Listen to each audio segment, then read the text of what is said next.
अस्सलाम वालेकुम व्यूवर्स, आज की इस वीडियो में जंग बदर के बारे में तफसील से जानेंगे। नाजरीन, वीडियो शुरू करने से पहले ये गुजारिश है कि इस वीडियो की मालूमात बहुत मेहनत के साथ और तहकीक के बाद इकट्ठी की है, इसलिए वीडियो को आखिर तक देखें और अगर वीडियो अच्छी लगे तो लाइक करें और चैनल को सब्सक्राइब करें।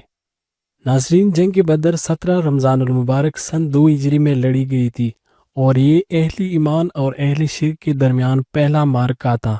जंग का सबब ये बना कि मुशरिकीन का एक तिजारती काफिला शाम से सामान तिजारत लेकर अबू सुफियान की क़ियादत में वापस पलट रहा था। इस काफिले में 1000 ऊंट, जिस पर कम से कम 50,000 दिनार या 262 तोले सोने के बराबर मालियत का सामान बार था। रसूलुल्लाह सल्लल्लाहु अलैहि वसल्लम ने काफिले का पता लगाने के बाद मुसलमानों के अंदर काफिले के लिए निकलने का ऐलान फरमाया और खुद भी रवानगी के लिए तैयार हो गए। आप सल्लल्लाहु अलैहि वसल्लम के साथ तकरीबन 313 सहाबा किराम निकल पड़े, जिनके पास 2 घोड़े, 70 ऊंट, जिन पर 2 या 3 आदमी बारी बारी सवार होते थे। लश्कर की तश्कील कुछ यूं था कि एक ग्रोह मुहाजिरीन और एक अंसार का बनाया गया।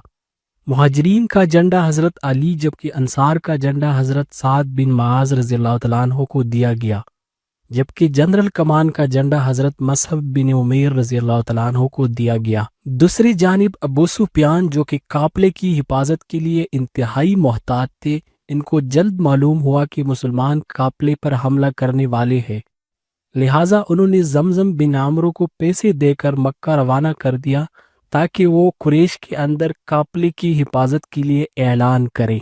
मुशरिकीन मक्का को जब खबर मिली तो सब अबू जहल की सरबराही में काफिले की हिफाजत के लिए निकल पड़े।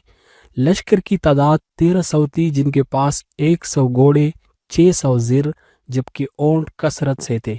दूसरी जानिब अबू सुफियान, जो कि निहायत बेदार था, को जब मालूम हुआ कि मुसलमान बदर से गुजरने वाले रास्ते में काफिले पर दावा बोलने वाले हैं, तो उन्होंने काफिले का रुख तब्दील करके साहिल से गुजरने वाले शहरा की तरफ कर दी और इस तरह काफिले को मुसलमानों की गिरफ्त में जाने से बचा लिया और फौरन मक्की लश्कर को अपने बच निकलने की इतला देते हुए उन्हें वापस जाने का पैगाम दिया। बच निकलने का पैगाम सुनकर लश्कर ने वापस होना चाहा, लेकिन सरबराही लश्कर अबू जहल ने इनकार कर दिया और निहायत गुरूर के साथ मदीने की तरफ पेशकदमी जारी रखने पर इसरार किया।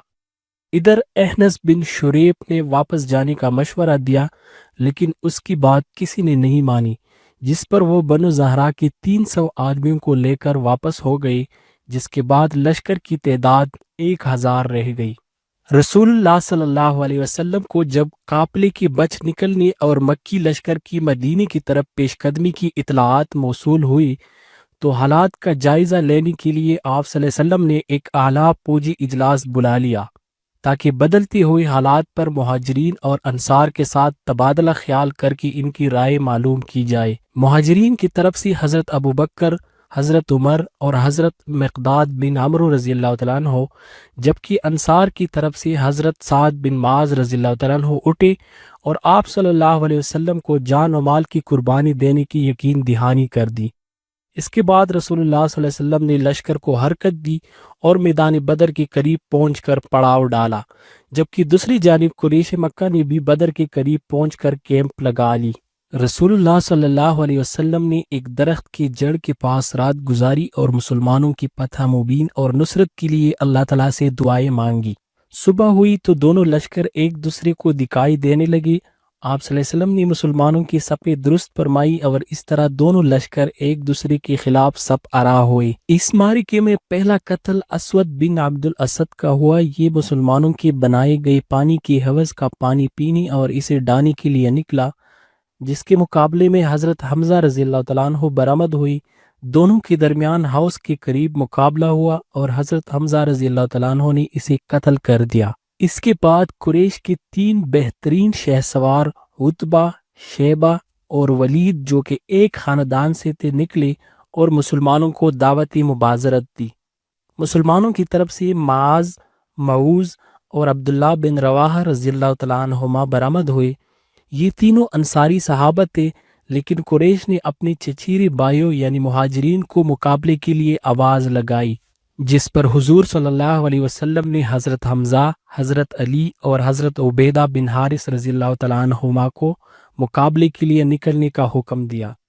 حضرت عبیدہ بن حارث رضی اللہ تعالیٰ عنہ جو کہ ایک عمر رسیدہ صحابی تھے، عتبہ کے مقابل ہوئے۔ حضرت حمزہ شیبہ جبکہ حضرت علی رضی اللہ تعالیٰ عنہ کا مقابلہ ولید سے ہوا۔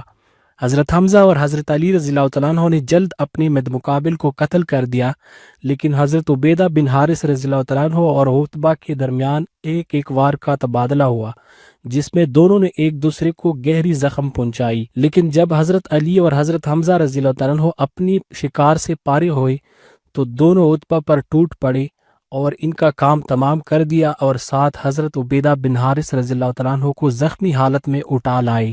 مشرکین کے لیے یہ ایک برا آغاز تھا، وہ ایک دم اپنی 3 اہم کمانڈروں سے محروم ہو گئی۔ اس کے بعد انہوں نے غصے سے بے قابو ہو کر مسلمانوں پر حملہ کر دیا، جبکہ رسول اللہ صلی اللہ علیہ وسلم نے مسلمانوں کو شروع میں دفاعی انداز اختیار کرنے اور ان کی حملے روکنے کا حکم دیا تھا۔ اس لیے مسلمان اپنے صفوں میں جم کر مشرکین کی حملے روک رہے تھے، جبکہ ان کو خاصا نقصان پہنچا رہے تھے۔ دوسری جانب رسول اللہ صلی اللہ علیہ وسلم اللہ سے مدد کی دعا کر رہے تھے کہ اتنی میں اللہ تعالیٰ نے وحی کے ذریعے فرشتوں کی مدد کی خوشخبری سنا دی۔ اس دوران شیطان جو کہ بنو کنانہ کے سردار سراقہ بن مالک کی شکل میں قریش کے لیے معاون بنا ہوا تھا، جب فرشتوں کو نازل ہوتے ہوئے دیکھی تو الٹے پاؤں بھاگ گیا اور کہنے لگا کہ میں اللہ سے ڈرتا ہوں اور میں وہ کچھ دیکھ رہا ہوں جو آپ لوگ نہیں دیکھ سکتے۔ خدا کی طرف سے نصرت کی نوید کے بعد رسول اللہ صلی اللہ علیہ وسلم اپنی قیامگاہ سے باہر آئی اور مسلمانوں کو حملہ کرنے کا حکم دیا۔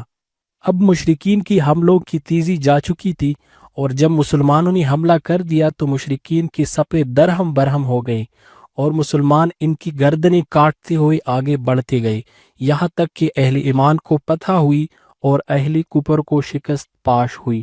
اس جنگ میں 14 مسلمان شہید ہوئے، جس میں 6 مہاجرین اور 8 انصار شامل ہیں، جبکہ مشرکین کی 70 آدمی مارے گئے اور 70 قیدی بنا دی گئی۔ لڑائی کے دوران صحابہ کرام نے شجاعت اور بہادری کی مثالیں قائم کر دی۔ حضرت عمر رضی اللہ تعالیٰ عنہ نے اپنے ماموں عاص بن ہشام بن مغیرہ کو قتل کر دیا۔ 2 انصاری نوجوانوں نے ابو جہل کا کام تمام کر دیا، جن کا نام معاذ بن عمرو اور معاذ بن عفرا تھے۔ حضرت عمیر بن الہام اور حضرت عوف بن حارث رضی اللہ تعالیٰ عنہ بہادری کے ساتھ لڑتے ہوئے شہید ہو گئے۔ حضرت ابو حذیفہ رضی اللہ تعالیٰ عنہ کے والد عتبہ مسلمانوں کے ہاتھوں قتل ہوئے، اور اس طرح رشتہ داریاں ایک طرف رکھ کر خالص اصولوں کی بنیاد پر تلواریں بے نیام ہوئی۔ جنگ کے اختتام پر مشرکین کی لاشیں بدر کے ایک کنویں میں پھینک دی گئی۔ حضور اکرم صلی اللہ علیہ وسلم نے معمول کے مطابق 3 دن میدان جنگ میں قیام کیا اور پھر مدینے کی طرف روانہ ہوئے، اور یوں اس معرکے کا اختتام مسلمانوں کی فتح مبین پر ہوئی۔